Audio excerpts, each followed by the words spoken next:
Warahmatullahi wabarakatuh. Waalaikumsalam warahmatullahi wabarakatuh. Hamdanillahi tabaraka wa ta'ala wa musallian wa musalliman ala Rasulillah Muhammad sallallahu alaihi wasallam. Allahumma sholli ala sayyidina Muhammadin wa ala alihi wa ashabihi ajma'in wa ba'du. Allahumma ya Allah, inni a'udzubika an adilla udalla aw azilla uzala aw adlima ulama aw ajhala aw yajhala alayya wa sallallahu ala sayyidina Muhammadin wa ala alihi wa ashabihi ajma'in wa ba'd. Hadratul Muhtaramin yang senantiasa kami ta'zimi, beliau Dr. Muhammad Teguh, sesepuh kita Ki Lamiti, dan sahabat kita semuanya Ki Wawan sesetia, wabil khusus juga kepada Bapak Kristen dan juga bapak-bapak, ibu-ibu serta saudara-saudara sekalian yang senantiasa dirahmati Allah Subhanahu wa taala. Pertama dan yang utama, saya direkkan untuk bersyukur kepada Allah Subhanahu wa taala bahwa pada malam hari ini, pada pertemuan kali ini, kita semuanya masih bisa dipertemukan dalam keadaan sehat walafiat, dan semoga dalam keadaan berkahnya sehat walafiat itulah nanti kita bawa sampai pulang ke rumah nantinya. Salawat dan salam semoga tetap tercurah pada junjungan Nabi Agung Nabi besar Muhammad Sallallahu Alaihi Wasallam, sumberambah kepada para sahabat, tabi'in, tabi'ut tabi'in, ulama, syuhada, salihin, termasuk kita semuanya. Semoga mendapatkan syafaat beliau di yaumul qiyamah nanti. Amin Allahumma amin. Para teman-teman semuanya, para sahabat Forum Seni dan Budaya, pada malam hari ini kita mencoba mengangkat tema menguak lakon Bima Suci dalam kajian tekstual dan kontekstual. Ini adalah satu tema yang sangat menarik, khususnya bagi siapapun saja yang ingin mengetahui hakikat kehidupan ini, dari mana kita, mau apa dan kemana. Ilmu kesampurnaan diri, kesempurnaan kita ini untuk menggayuhnya, menggapainya bagaimana, ini nanti kita akan dihantarkan oleh tiga narasumber kita, dan juga nanti minta keikhlasan hati Pak Kristen untuk juga berkenan memberikan wadaring sabdo. Pada kesempatan forum seni dan budaya pada malam hari ini ada tiga pemantik plus Pak Kristen ya. Yang pemantik pertama nanti adalah disampaikan oleh Ki Wawan Sesetia, budayawan. Kemudian nanti akan dilanjut oleh Bapak Lamidi, guru yang veteran, pejuang yang guru dan sekaligus penggerak kita semuanya, dan juga nanti akan diungkap oleh beliau Dr. Muhammad Teguh yang disertasinya beliau memang mengangkat tentang lakon Bima Suci ini. Dan nanti yang paling akhir adalah kami mohon kepada Pak Kristen untuk memberikan wejangan kepada kita semuanya. Baiklah Bapak, Ibu sekalian, saudara-saudara sekalian, pada malam hari ini langsung saja kami persilahkan kepada Ki Wawan Sesetia untuk mengawali dan juga menjadi prolog di dalam diskusi pada malam hari ini, yakni menguak lakon Bima Suci, kajian tekstual dan kontekstual. Kepada beliau saya persilahkan. Oke, terima kasih. Assalamualaikum warahmatullahi wabarakatuh. Subhanallah, alhamdulillah, la ilaha illallah, Allahu akbar, la haula wa la quwata illa billahil aliyil azim. Yang kami hormati Bapak Lamidi, Bapak Teguh, Bapak Kristen, Bapak Anang, Bapak Sugeng, Bapak Samsul, dan teman-teman semua. Alhamdulillah pada malam hari ini kita bisa melanjutkan kegiatan Sarasian Budaya lagi, Forsabda, Forum Sarasian Seni dan Budaya, setelah beberapa waktu kita vakum karena pandemi. Salawat serta salam semoga senantiasa terlimpahkan pada junjungan Nabi Agung Muhammad SAW, yang sahabatnya kita nantikan di yaumil qiyamah. Amin ya rabbal alamin. Teman-teman yang saya hormati, sebelum saya menyampaikan prolog atau gambaran dari lakon Bimo Suci yang identik dengan mencari ngelmu sangkan paran yang dumadi atau ngelmu kasampurnan atau ngelmu makrifat. Nah, sedikit ini ada beberapa hajat sebenarnya. Yang pertama kemarin dari obrolan teman-teman di grup itu, yang pertama ulang tahun Kong Lamidin. Ini ulang tahun yang U83. Istilah pun U83. Nah, tepatnya kemarin 25 Januari nih. 25 Januari tidak apa-apa. Ini apa namanya, walaupun sudah masuk bulan Februari. Dan juga di bulan Februari ini anak saya Ayu Susetyo dan Listia Susetyo yang kembar itu kemarin tanggal 7 Februari ini ulang tahun yang ke-12. Jadi ini ngiras-ngirus sambil juga mohon berkah doa dan dari teman-teman semua. Dan berikutnya ini juga syukuran kami bahwa di lingkungan kami ini di Boyolali ini, artinya di sebelah jalan sebelah itu kan dipaving. Kalau sebelumnya ini kan masih jalan cor, sekarang sudah dipaving, alhamdulillah, sehingga bisa memudahkan untuk silaturahmi, untuk melanjutkan sarasian seni budaya yang kita adakan ini. Ini tadi kembangan atau prolog sebelum kegiatan diskusi dimulai. Tema yang kita angkat pada malam hari ini yaitu menguak lakon Bimo Suci, tekstual dan kontekstual.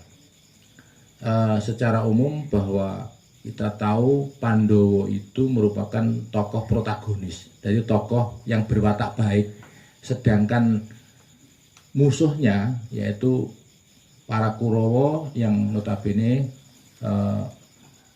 berwatak antagonis atau berwatak jahat.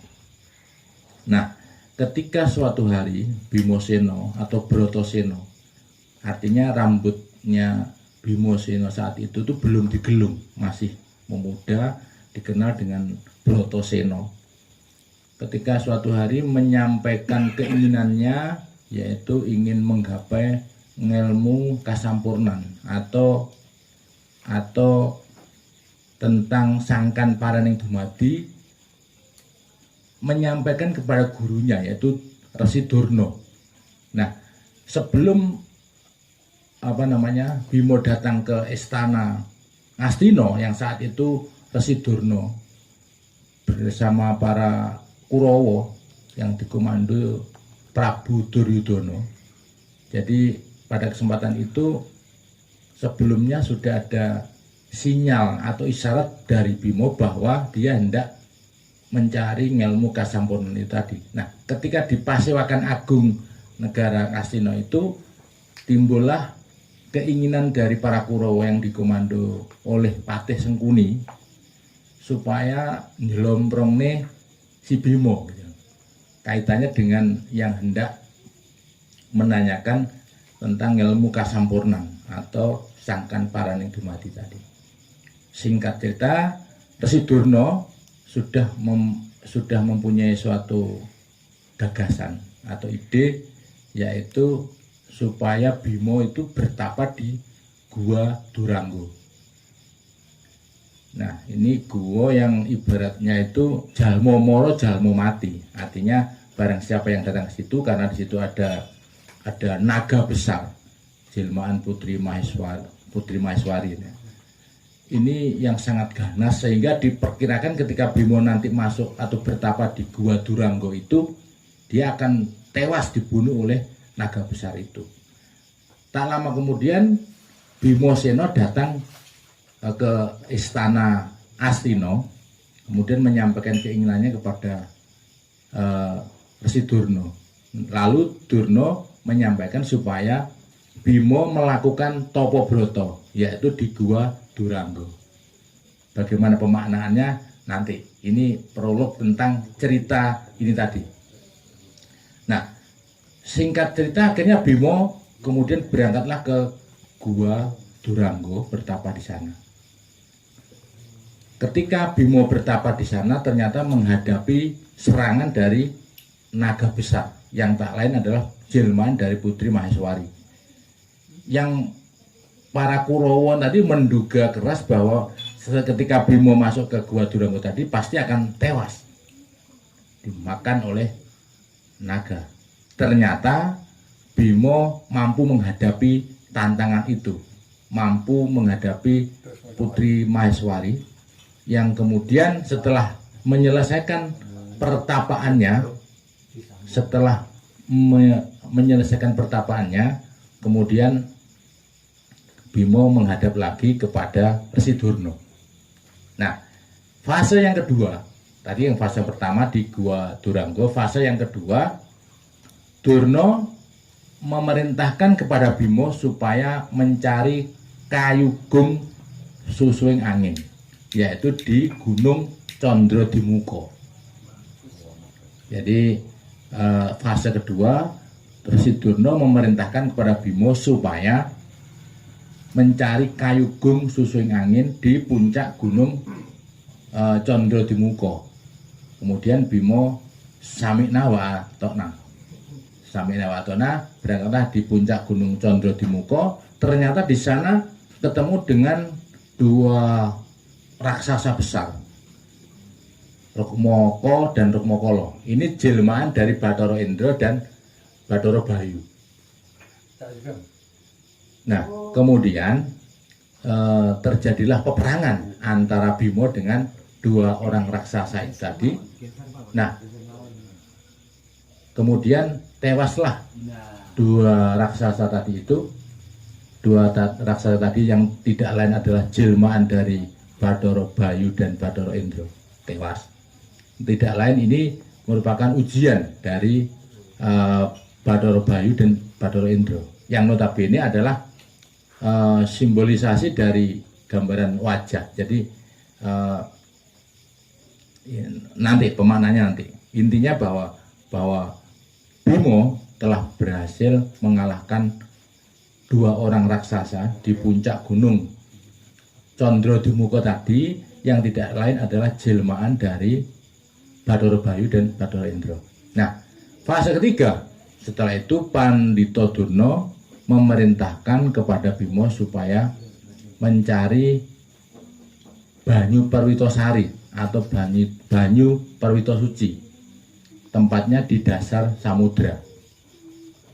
Walaupun Bimo saat itu dipenggak atau dihalang-halangi oleh saudara-saudaranya, termasuk ibunya Dewi Kunti, termasuk Sri Bathara Kresna, tetapi Bimo tetap bersikukuh hendak menjalankan perintah sang guru, yaitu hendak ambyur di dasar samudra untuk mencari banyu Perwitasari atau banyu Perwita Suci. Singkat cerita, ketika Bimo masuk ke dalam dasar samudra, ketemu dengan ada naga raksasa juga, yang kemudian Bimo mampu mengalahkan dengan kuku Ponconokonya itu. Tak lama kemudian Bimo ketemu dengan Dewa Ruci. Dewa Ruci itu kebetulan wajahnya mirip Bimo, yang bentuknya kecil. Kemudian disitulah Bimo disuruh masuk atau mancing ke dalam tubuh Dewa Ruci, yang kemudian diberikan wejangan tentang ngelmu kasampurna. Nah, kalau kita runut dari awal, tadi itu fase yang pertama itu secara umum dikatakan sebagai fase etik. Jadi artinya fase untuk melakukan introspeksi di Gua Duranggo tadi itu. Mungkin ada kepalsuan dari diri kita. Artinya gua yang dalam kemudian gelap, kemudian di situ ada naga. Ini melambangkan kegelapan, melambangkan kepalsuan. Jadi artinya dalam konteks ini, sebelum memasuki wilayah spiritual, seseorang itu diharapkan introspeksi atau mawas diri. Introspeksi atau mawas diri. Nah, keberhasilan dari seseorang yang melakukan mawas diri atau introspeksi, yaitu ketika sudah mampu menemukan kesalahannya, bukan sebaliknya. Jadi ketika kita mampu menemukan kesalahan atau kekurangan diri kita, berarti berhasil tahap mawas diri tadi. Jadi kalau dalam perspektif sosial itu ada, kita kenal ada nanding saliro. Nanding saliro itu artinya kita mengukur diri kita tandingkan diri kita dengan orang lain, ternyata kita hasilnya menang. Ini justru yang paling rendah. Kita nanding saliro. Aku karo Pak Wiji itu, wah bangga sih pinter aku, bangga sih luas aku pergaulan. Ngeten iki salah. Ini tingkatan paling rendah, nanding saliro. Nah, lebih tinggi dari itu nanti ngukur saliro. Kalau Pak Kriston itu bisa berprestasi seperti itu misalnya nih, kenapa saya tidak bisa? Kalau Pak Samsul itu bisa berprestasi seperti itu, kenapa saya tidak bisa? Itu artinya kita berusaha untuk ngukur. Dan kemudian ukuran ini menjadi positif karena kita berusaha untuk mengikuti beliau. Itu artinya ini level yang kedua positif. Nanding saliro negatif, ngukur saliro positif. Nah, kemudian yang ketiga yang secara umum masyarakat Jawa kita sudah menjalankannya, yaitu tepo sliro. Lek diantem loro ya aja ngantem, lek dijiwit loro ya aja jiwit, lek disakiti apa loro ya aja nyakiti dan seterusnya. Ini tepo sliro, ditepakne ning awake dhewe. Lek ngene iki ndak penak ya piye, ngoten. Ini yang ketiga. Nah, yang keempat lebih mengerucut ke dalam yaitu mawas diri. Mawas diri atau introspeksi. Kuncinya yaitu ketika kita bisa menemukan kesalahan atau kekurangan diri. Puncaknya adalah mulat saliro. Ini wilayah spiritual yang lebih tinggi lagi. Tahapan dari nanding saliro, ngukur saliro, kemudian tepo saliro, mawas diri atau introspeksi tadi, puncaknya adalah mulat saliro ketika ini melihat kedalaman diri, sebagaimana angele itu ibaratnya seperti mencari jarum di tempat sampah. Gampangnya seperti itu. Artinya saking lembutnya gitu, sangat lembutnya. Gambarannya seperti Bimo tadi itu ketemu dengan Dewa Ruci. Nah, ini tadi gambaran-gambaran dari 5 perspektif yang kemudian dikaitkan dengan sosial, tapi juga ada mulat saliro tadi itu, artinya Bimo tadi itu dalam konteks ini adalah menggapai ngilmu kasampurnan atau tentang sangkan paraneng dumadi, atau kemudian bisa juga dimaknai sebagai makrifatullah, mengenal Allah. Akhirnya assalamualaikum warahmatullahi wabarakatuh. Konseptual teoritis sudah dibuka oleh Ki Wawan Susetya dengan pambukannya tadi itu, di mana prosesi Bima sehingga akhirnya ketemu dengan guru sejati. Maka diskusi yang berikutnya ini akan semakin menarik saya kira, dengan pelaku kehidupan Ki Lamidi, karena pada usia yang alhamdulillah ulang tahun yang ke-83 ini, yang kita semuanya tentu saja belum tentu bisa mencapai usia itu, tapi Bapak Lamidi alhamdulillah bisa mencapai, dan itu juga tentu karena anugerah dari Allah Subhanahu wa taala. Semoga semakin ilmunya semakin jeru, semakin dalam. Pramila monggo wekdal saha kesempatan kawula aturaken dumateng Bapak Lamidi.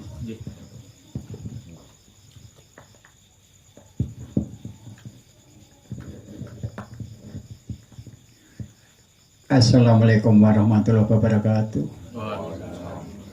Bismillahirrahmanirrahim. Betul-betul saya tidak bisa membayangkan bagaimana rasa hati saya, Bopo Haji, Bopo Wawan, Bopo Ustadz Nanang, Bopo Kristen, adik-adik sekalian, adik-adik para remaja, dengan tiba-tiba pada pertemuan yang penuh bahagia ini, saya mendapat satunya kehormatan yang luar biasa bagi saya, sak sampunipun para rawuh pirsa bilih umur kula sampun menginjak 83. Kinten-kinten ini usia yang tertua dari segenap yang hadir. Alhamdulillah wa syukurillah. Penyan peso menawi penyan tamataken nggih. Kedua bola mata saya ini basah. Ini adik-adik.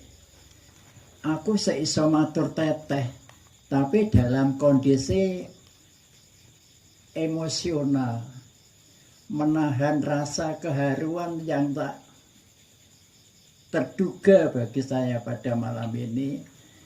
Menurut saya ini adalah merupakan anugerah Allah Subhanahu wa Ta'ala. Nah, ini adik-adik yang masih usianya relatif remaja ini bisa mengkaji banyak keilmuan. Nah ini ya adik-adik ya, yang tadi sudah diprologkan oleh Bapak Wawan. Saya sebelum ini mendapat WA dari Bapak ini, panjang, saya simpan di sini. Saya sedang membuat konsep tentang kisah Bima Suci. Jadi saya tidak mengulang. Perspektifnya cukup mendalam, vertikal, horizontal, adik-adik. Jadi ini benar-benar bagi adik-adik remaja terutama. Mulai sekarang justru sejak dini saya sebut sudah mendapatkan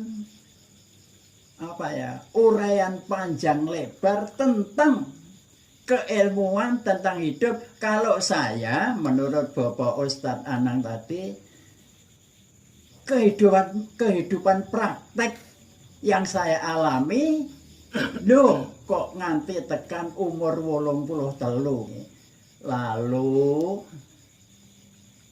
rasa bangga, rasa terima kasih betul-betul anugerah bagi saya atas ulang tahun Bapak. Iya. Mohon doa restunya. Percuma umurmu sakmene isamu apa jajal. Nah ini isamu apa? Pokoknya saya ingin sumbangsihkan yang saya ini bisa. Najan ngaten menika namung tutur sekedhik mumpung kula kemutan. Ada dasar teteh penteh jelas tegas dawuh njanpun Bapak Wawan kala wau tentang kisah Bima. Ingkang kula catet saklebetipun kula mencermati cerita wayang. Saya betul-betul melihat ini. 1, 2, 3, 4 setunggal-tunggal kula aturaken. Durna ki salah hitung. Karepe mblocokne. Tapi diartikan oleh sing diperintah sebagai uji. Nah ini. Jadi Durna selalu salah hitung. Waktu Bratasena sudah, nah ini coba ini gambar Pak. Nah ini Bratasena sing digubet kula wis tidak punya daya sama sekali. Tapi Allah Ta'ala belum mengendaki Bratasena akhir hayatnya pada saat itu. Dalam keadaan lemah itu Mbak, Dek, Bratasena nyekel mulutnya si naga. Iki lho lek kowe pengen roh patiku, patine kan yang pupu. diparakne neng paha karepe ngono. Ora ngerti yo Pancanakane ngeneki gusine naga. Ya Pak ya. Dadi lan patine wah. Banyu segara jadi merah dan biru. Apa kata Kurawa ning dhuwure gisik anu segara. Wah, Bratasena mati. Durna ya seneng mati, kan salah hitung. Ora ngerti kae kuwi getih naga. Bareng wis kuwi mungkur, banjur enek Dewa Ruci, bocah cilik meglik-meglik ning dhuwur watu, ning dasar segara. Bratasena ditakoni, iki kemlelet. Bratasena keadaannya sudah terselamatkan jiwanya itu seiso kemlelet. Piye lek kemlelet? Bima ditakoni Dewa Ruci. Mangerti yo. Kowe bocah cilik kok roh jenengku sapa sing ngomongi? Lho kan kemlelet. Kemlelet. Terus genah. Akhirnya Dewa Ruci itulah seperti yang didhawuhne Bapak Wawan tadi.